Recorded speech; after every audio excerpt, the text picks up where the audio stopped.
안녕하세요. 지난 한 주, 정말 숨가쁘게 달려왔습니다. 네, 안녕하세요. 정말 뭐랄까, 변동성이 엄청났던 한 주였죠. 맞아요.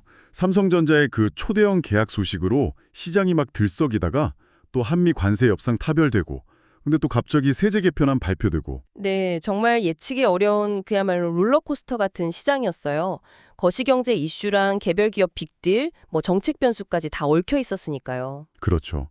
오늘 저희가 이 복잡했던 시장 흐름 속에서 중요한 포인트들만 속속 짚어드리겠습니다. 네, 투자자분들께서 가장 궁금해하실 내용들 위주로 한번 차근차근 살펴보겠습니다. 먼저 그 월요일 시장을 정말 강타했던 소식, 삼성전자랑 테슬라 계약 얘기부터 해야겠죠.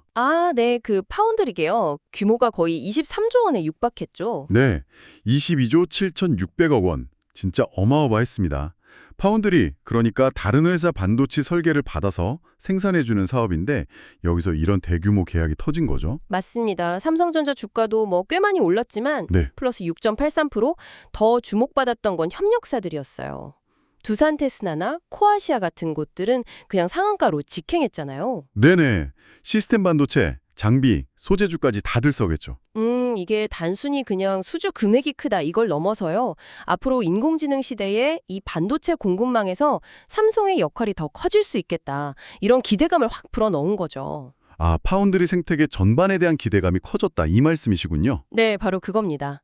근데 여기에 또 기름을 부은 소식이 있었죠. 이재용 회장님하고 정의선 회장님 미국 방문 소식. 맞다. 그 소식 때문에 화요일, 수요일에는 자동차랑 부품주들이 또 강세를 보였어요. 기아가 수요일에 4.45% 올랐고 나라 M&D 같은 부품주는 13% 넘게 올랐고요. 네. 그리고 또 하나 중요한 게 LG 에너지 솔루션이 LFP 배터리 공급 계약 발표한 거요.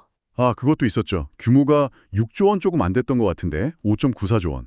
LFP, 그게 리튬 인산철 배터리, 가격 경쟁력 있는 그거 맞죠? 네, 맞습니다.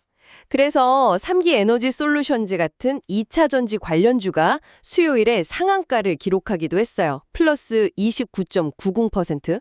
정말 주 초반부터 이슈가 많았습니다. 와, 진짜 뜨거웠네요. 자, 그럼 여기서 잠시 투자 관련 안내 말씀 먼저 드리고 넘어가겠습니다. 네. 지금 저희가 전해드리는 이 내용은요, 2025년 8월 1일 기준으로 준비된 자료에 기반하고 있습니다.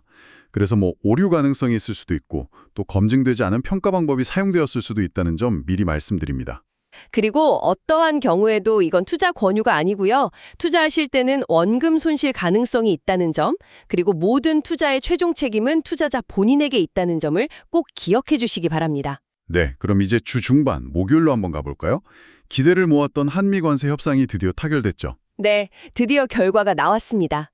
양국 간 상호 관세율이 기존 25%에서 15%로 인하됐고요. 인하폭이 꽤 컸네요. 네, 그리고 특히 주목할 만한 게 1,500억 달러 규모의 조선 협력 펀드를 조성하기로 했다는 소식이었어요. 펀드 조성. 그래서 조선주들이 아주 환호했죠.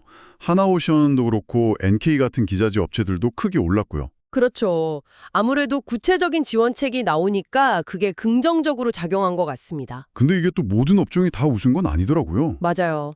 자동차 업계는 사실 좀 더 기대를 했었거든요. 12.5% 인하까지도 이야기가 나왔었는데 결과는 15%였죠. 기대치에 못 미쳤군요. 그래서 기아 마이너스 7.34%를 비롯한 관련주들은 오히려 주가가 좀 빠졌어요. 네. 그리고 철강 쪽은 관세 변동이 없었잖아요. 그래서 동양철관 마이너스 14.05% 같은 철강주들도 실망 매물이 좀 나왔고요. 참 정책 결과 하나에 따라서 이렇게 희비가 극명하게 엇갈리네요. 정말 그렇죠. 그리고 목요일에 또 하나 이슈가 있었는데 트럼프 대통령이 2주 안에 한미 정상회담 가능성을 언급했어요. 네, 맞아요. 그 얘기 나오면서 JST나 플러스 29.95%나 좋은 사람들 플러스 27.24% 같은 소위 남북 경협 테마주들이 또 갑자기 급등하기도 했죠. 네, 시장이 참 여러 가지 변수에 동시에 반응하는 모습이었습니다. 자, 그리고 대망의 금요일. 이날은 정말 충격적이었습니다. 네, 시장 전체에 그냥 찬물을 확 끼얹는 소식이 나왔죠. 바로 세제 개편안 발표 때문이었습니다. 이게 내용을 보니까 시장 기대랑은 좀 많이 달랐던 것 같아요. 맞습니다. 고액 배당 소득자에 대한 분리과세 최고 세율을 35%로 올리고 주식 양도소득세 내야 하는 대주주 기준이 있잖아요. 그걸 현행 50억 원에서 다시 10억 원으로 강화하고 다시 10억 원으로요? 예전에 그랬다가 다시 올렸던 거 아니었나요? 네, 맞아요. 그걸 다시 내리겠다는 거죠. 그리고 증권거래세도 0.20%로 올리고 전반적으로 뭐랄까 시장 친화적이라기보다는 세수 확보에 좀 더 중점을 둔 듯한 내용들이었어요. 그렇죠. 시장에서는 내심 좀 증시 부양책 같은 걸 기대했던 분위기였는데 완전히 반대 방향으로 가니까 충격이 클 수밖에 없었죠. 네, 그래서 NH투자증권 마이너스 7.62% 같은 금융주들, 또 풍산홀딩스 마이너스 12.22% 같은 쥐주사들이 큰 폭으로 하락했습니다.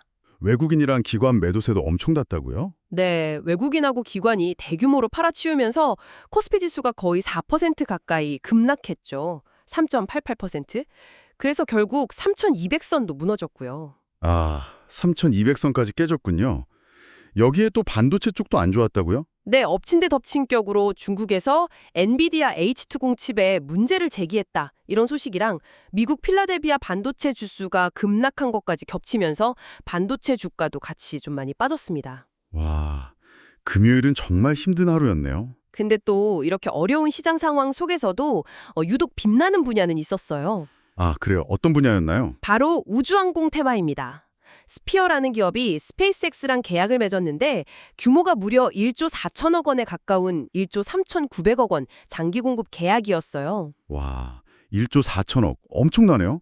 그래서 어떻게 됐나요? 상한가 같죠? 플러스 30.00%, 그리고 HVM 플러스 29.89% 같은 다른 관련 기업들도 덩달아 급진했고요. 아, 이런 급락장 속에서도 저런 잭팟이 터지는군요. 네, 그리고 K푸드 인기는 여전해서 우양 플러스 29.96%도 상한가를 기록하면서 강한 모습을 보여줬습니다.